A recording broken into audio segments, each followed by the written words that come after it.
Game 1, Washington Wizards against the Toronto Raptors.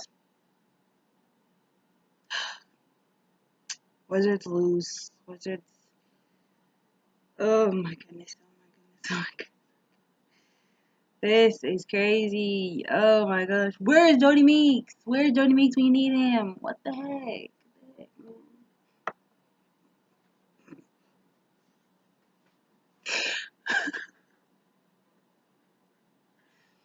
Anyways, Washington Wizards lose this one against the Toronto Raptors. Hey everybody, welcome back to my channel. What's up, guys? Game review on your hands. Don't ask me why it took me so long to record this. I think I may have been in a state of shock or depression. Actually, I'm not shocked. I'm not shocked. Okay, so the Washington Wizards lose game 1 to the Toronto Raptors. The score is 106-114 in favor of the Raptors. This is the Raptors' first game 1 loss. Game 1 win. Oh, goodness. This is the Raptors' first game 1 win. They haven't won. They've lost 9 game 1s. And they're like 1-12 in game 1. So, I mean, even the Raptors fans weren't really expecting them to win. The team was, they would say they're going to play this like it was game 7. They were going down to the wire with it. They were going to play hard. They weren't going to be trying to be like, they're going to do their thing. They wasn't trying to make mistakes.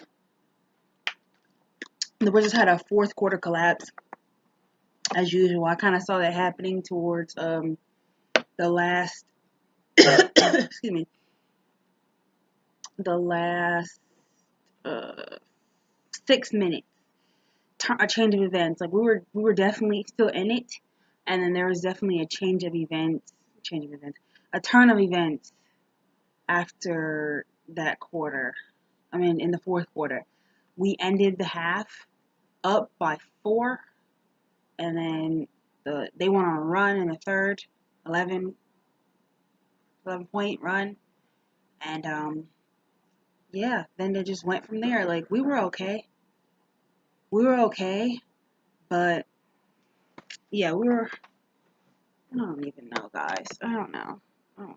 The Wizards were okay until the fourth quarter, kind of a collapse. I mean, you can call the Mike Scott flagrant against Kyle Lowry. You can say it was that. You can say it was the Kelly Oubre turnover. But honestly, it was horrible defense from the Wizards going down the stretch. They couldn't get any stops. John Wall was missing layups. He went 6 for 20 from the field, and he ended up with 23 points. But it wasn't like he had like this amazing game or whatever. It's just like he started off well and stuff, but he wasn't efficient at all. That whole situation where Oubre got frustrated and you're like, I don't know. I don't even know if he was really frustrated. I think it was more so like he was trying to save the ball from out of bounds and ended up throwing it right in Ibaka's crotch. And I'm telling you, I thought Ibaka was gonna kill him. Like I legit thought Ibaka was gonna kill him, and he didn't. And I only feel like he didn't go after him because he was in pain, and because he knows it's the playoffs and you can't let your emotions get the better of you. But goodness gracious, I thought Ibaka was gonna kill that little boy. Yeah, it was definitely a fourth quarter collapse. We're just gonna talk a little about the game. Like Markieff Morris, to me, I feel like he really had a good game before the game. Prior to the game, Scott Brooks was saying that he's the X factor for the team. Definitely, I see it. I'm over it. Even though I'm wearing a Wizards jersey right now, I'm still over it. Like I'm over it. I thought the Wizards were gonna get this one. I definitely thought that they were gonna get game 1, but it's still Wizards in 5. And second and third of all, I don't even know what number I'm at, but it's still Wizards in 5. And also, I just feel like them letting this one get away from them and the Toronto Raptors winning definitely instilled a lot of confidence in them unnecessarily. Like what's his name, Kyle Lowry, can be quoted as saying, after they won this game, basically saying like it's the start of something. It's the start of something new for them. Like they've not won their first round playoff in a long time. Well, the first game of the playoff in a long time, and he said, at the end of it, he was like, this is a start or something. So it definitely gave them some confidence, gave their fans some confidence, knowing good and well you have to go back in to Air Canada Center for game 2, then game 5, and then if there's a game 7, and like it's Wizards in 5, but still, I definitely feel like we need to steal this one just to instill a little fear in them, and we could have swept because once we go home, I think we got it at home, even though our record at home has been trash. I feel like we got it at home because we're gonna feel like the crowd, we're gonna feel the love from the crowd. Well, they're gonna feel the love from the crowd, but I feel like to steal the first game, it was pivotal, it was very important aside from the Drake mess and the free smoke, all that stuff. But I feel like to steal the first game would have definitely been a pivotal point in the series. Just to get that one, let them know like, yeah, we win this one. They're gonna come in hungry in the second game, and then you can still maybe pull off the upset in the second, and then the last two you just knock them out. But they definitely didn't play like an 8th seed underdog team that was trying to make it. They were slated as the like the least like the team to least worry about out of the whole playoffs, out of the whole 16 teams in the playoffs. They said the Wizards at the bottom of like nobody's worried about them. Like, that's crazy. No one's even expecting or thinking they might be able to pull off the upset. That's crazy. But anyway, let me just sip this water, honey. I'm late with this review really because I was watching that doggone Heat versus Sixers game. It wasn't as pitiful as the Spurs versus Golden State. So what can you say? We're gonna get into these numbers. Gonna start at the bottom. Norman Powell only played 5 minutes. Nigga didn't put up no points. Lucas Nogueira, he made 1 free throw in the 9 minutes he played. Jakob Poeltl, only 2 points in 15 minutes. Pascal Siakam, 9 points. CJ Miles, 12. DeLon Wright, 18. DeMar DeRozan, 17. Kyle Lowry, 11. Jonas Valanciunas, 9. OG Anunoby, 12. Serge Ibaka, 23. So Serge Ibaka was their leading scorer for the Raps tonight.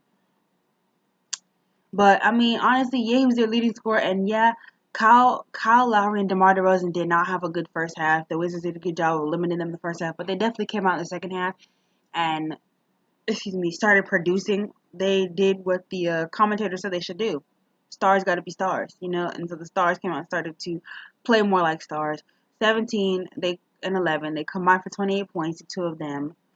But really, the two stars of the game, the two most surprising players, I guess, to the Wizards, not to us, especially not to anybody who pays any freaking attention. C.J. Miles and DeLon Wright. Of course, DeLon Wright coming out of nowhere. That's something that you didn't really expect. But at the end of the day, you have to expect that, and everybody can step up. Anybody can come and do something. Like, you don't sag off of anybody, really. You guard, and you guard like your life depends on it. And I think that's the lesson that the Wizards have learned tonight. Just to learn to guard, So they weren't really guarding like that. Yeah, the guarding of the players, they weren't playing much defense. Like DeLon Wright had 12 points in like the second half of the game. So little weird things like that you don't expect. But you guys should have been paying more attention, way more attention. You guys should have done a better job. Yeah, 12 points in the fourth. Like, come on now. So you're just never gonna guard him. Like, is he invisible? Like, is he there? That's crazy to me. CJ Miles is somebody that you've been should have known to guard because that's somebody that has already lit you up from three. Like the Raptors were over 50% from three tonight. They had 16 3-pointers. They made 16 out of 30. Even DeMar joined in on the 3-point making, and DeMar has never been ever known for his 3-point shooting. Okay, not even known for his 3-point attempts. So yeah, they were without Fred VanVleet, and to think that they could do all that without Fred VanVleet, like yes, you limited their starter, you limited their two All-Stars, but you didn't do anything to limit their bench. Their bench outscored Washington's bench 42-21. Even without one of their best guys, Fred VanVleet, who's awesome, but they weren't ready to take that chance with him and his injury, come back from his shoulder, I believe.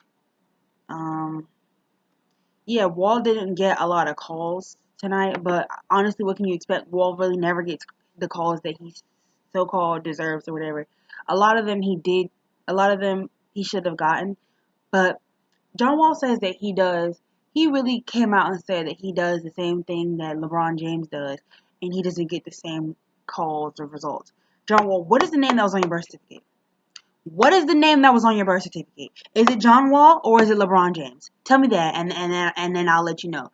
LeBron has come out here and earned everything that he got. He earned his respect. Not saying that you haven't earned your respect, but you're not there yet. You're not there yet. And shit like this is part of the reason why you're not there yet.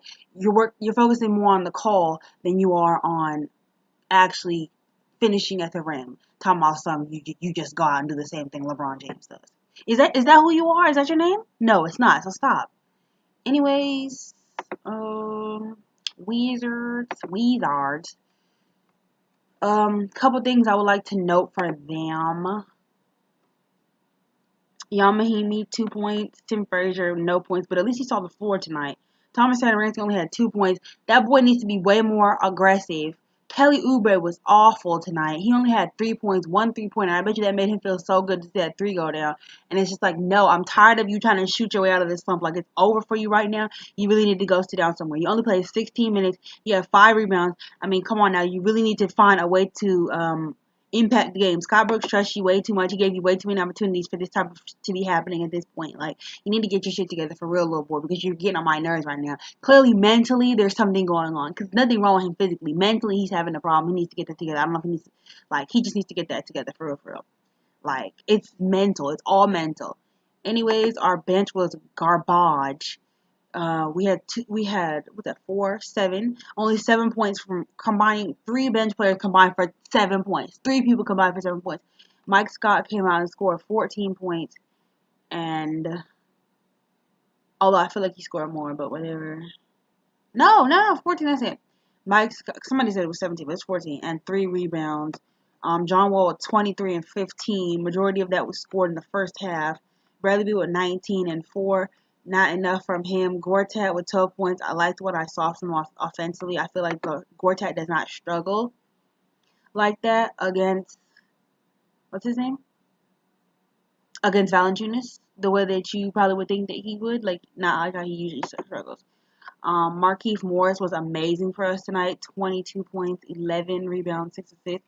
Otto Porter played for 32 minutes and only had 9 freaking points because he's crazy. And he just disappears. Like, he just starts, oh, okay, well, I've done something. Let me go sit down now. Like, no, boy, you need to contribute. Like, for real, for real. You need to really be contributing. Like, for real. Anyway. Yeah, more cooking right here. So you need to contribute, and you need to do better, and you need to stop disappearing. For real. I'm sick of you people, and I'll be back for game 2. I really hope to see you guys. And I really hope that we freaking win. Peace, guys, and spiritual needs.